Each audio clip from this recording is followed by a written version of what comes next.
కానీ సుప్రీంకోర్టు కానీ మరి తప్పుపడుతూ వస్తూనే ఉన్నాయి. మరి నిన్న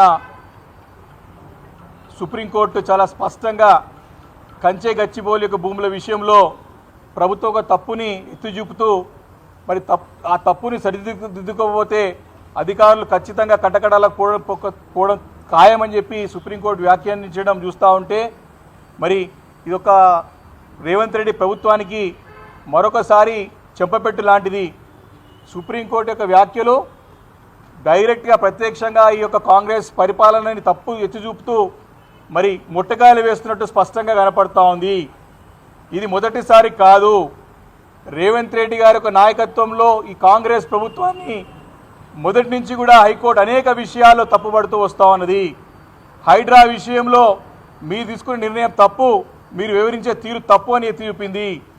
అదేవిధంగా మరి ఫార్మాసిటీ విషయంలో కూడా మరి అక్కడ మన ఫార్మాసిటీ గురించి 17,000 ఎకరాలలో పెద్ద ఎత్తున ఫార్మాసిటీని ఏర్పాటు చేస్తే ఫార్మాసిటీని క్యాన్సిల్ చేస్తా అంటే కోర్టుకి మళ్ళీ సంప్రదించినప్పుడు కోర్టు కూడా ఆ విషయంలో మరి తప్పు అని చెప్పి ప్రభుత్వాన్ని ఆ తప్పును ఎత్తి చూపింది.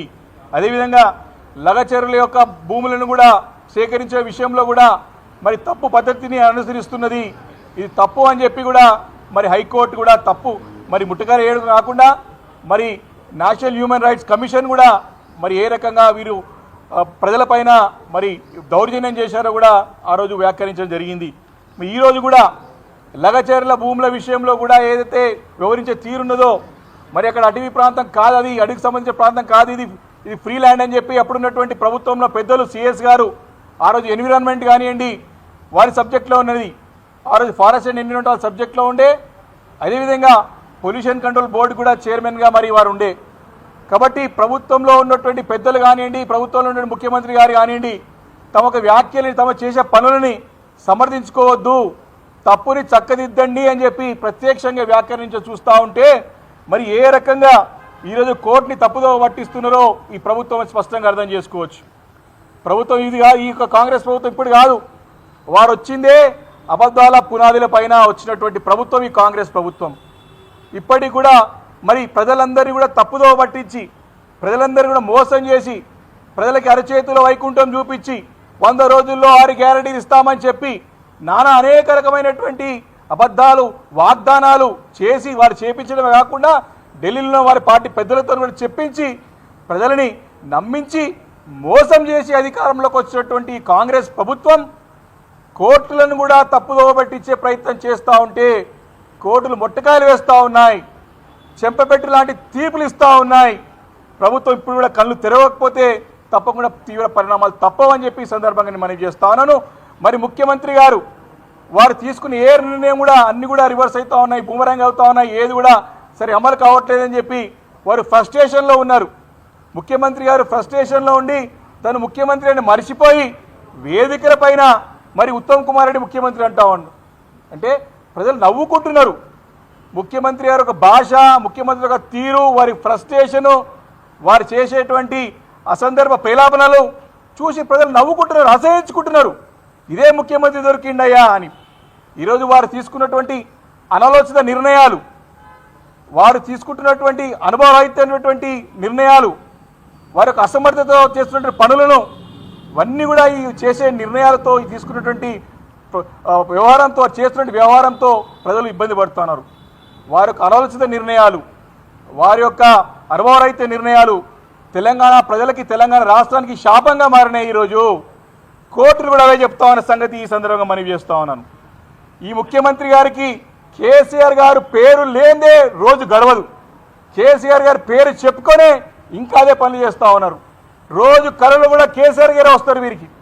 వారు కేసీఆర్ పేరు చెప్తే వారు చేసింది చెప్పుకోవడానికి ఏమి లేదు.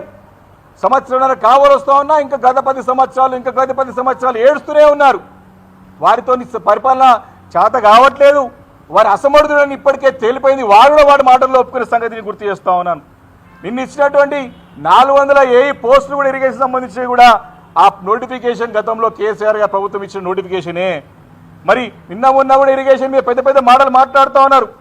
చాలా సందర్భాల్లో మేము చాలా స్పష్టంగా ఛాలెంజ్ చేసినాం. బీఆర్ఎస్ పార్టీ తరఫున హరీష్ రావు గారు చాలా స్పష్టంగా ఛాలెంజ్ చేసినాడు, చర్చకు సిద్ధమా అని చెప్పి. నిన్న కూడా చెప్పినారు దానికి సమాధానం రాదు, దాటివేసే ధోరణులతో వారు ముందుకు వెళ్తూ ఉన్నారు. కాబట్టి ఈరోజు ఈ ఎంక్వైరీ ఆ ఎంక్వైరీని పెద్ద మళ్ళీ ఎంక్వైరీ చేస్తానికి మళ్ళీ ఏదో చూసాం నిన్న, ఏదో ఫోరెన్సిక్ ధరణి ఫోరెన్సిక్ ఆడిట్ అని చెప్తా ఉన్నారు. ఇది ఇప్పటికీ ప్రభుత్వం వచ్చి పదుల సంఖ్యలో ఎంక్వైరీలు చేసినారు. విద్యుత్ కొనుగోలు పైన ఎంక్వైరీ చేసినారు, కాళేశ్వరం ప్రాజెక్ట్ మీద ఎంక్వైరీ చేసినారు, ఫార్మా ఈరేస్ మీద ఎంక్వైరీ చేసినారు, Bhadradri Yadav thermal power projects మీద ఎంక్వైరీ చేసినారు, బతుకమ్మ చీరల మీద ఆఖరికి చేసినారు, కేసీఆర్ కిట్ పైన ఎంక్వైరీ చేసినారు, అవుటర్ రింగ్ రోడ్ పైన ఎంక్వైరీ చేశారు, కోకాపేట భూముల్లో ఇంకా అనేక భూముల వ్యవహారాల్లో ఎంక్వైరీ చేశారు, ఇంకా అనేక ఎంక్వైరీలు చేశారు. ఎన్ని ఎంక్వైరీలు చేసినా వారికి ఇక్కడ తప్పు దొరకలేదు ఇప్పటివరకు కూడా. వారికి ఆధారాలు లేవు, కేవలం ఆరోపణలు చేస్తూ వాళ్ళ పబ్బం గడుపుకుంటా ఉన్నారు ఈ రేవంత్ రెడ్డి సర్కార్. చేసే పని చేసింది లేక, చేసింది చెప్పుకోలేక, చేసేది లేక, చేతగాక ఇంకా కూడా కేసీఆర్ గారి పైన మా పార్టీ పైన దుమ్మెత్తి పోసే ప్రయత్నం చేస్తూ ఉన్నారు. కాబట్టి ఇప్పటికైనా సరే రేవంత్ రెడ్డి గారు బుద్ధి మార్చుకోవాలా, పరిపాలన పైన దృష్టి కేంద్రీకరించాలా, పరిపాలన పైన దృష్టి కేంద్రీకరించాలా. వారు ఇచ్చినటువంటి 100 రోజుల్లో 6 గ్యారెంటీలు కానివ్వండి, పరిపాలన పైన శ్రద్ధ వహించాలా. వారి పార్టీ నాయకులే, వారి ప్రభుత్వంలో ఉన్నటువంటి కాంగ్రెస్ పెద్దలే, ఢిల్లీలో ఉన్న కాంగ్రెస్ పెద్దలే వీరి చేతగాని ధనం అని చెప్పి స్పష్టంగా తెలుస్తూ ఉంది. కాబట్టి వారు అధికారంలో లేనప్పుడు కూడా కేసీఆర్ గారి పేరు చెప్పుకొని పబ్బం గడుపుకున్నారు, అధికారంలో వచ్చిన తర్వాత కూడా ఇంకా కేసీఆర్ పేరు చెప్పే పబ్బం గడుపుకునే ప్రయత్నం చేస్తున్నారు. కానీ ప్రజలకి పరిపాలన అందించాల్సిన బాధ్యత ప్రభుత్వం పైన ఉన్నది. బాధ్యత గల అపోజిషన్ పార్టీగా తప్పకుండా వారు చేసే తప్పులన్నీ కూడా ఎత్తి చూపుతా ఉన్నాం.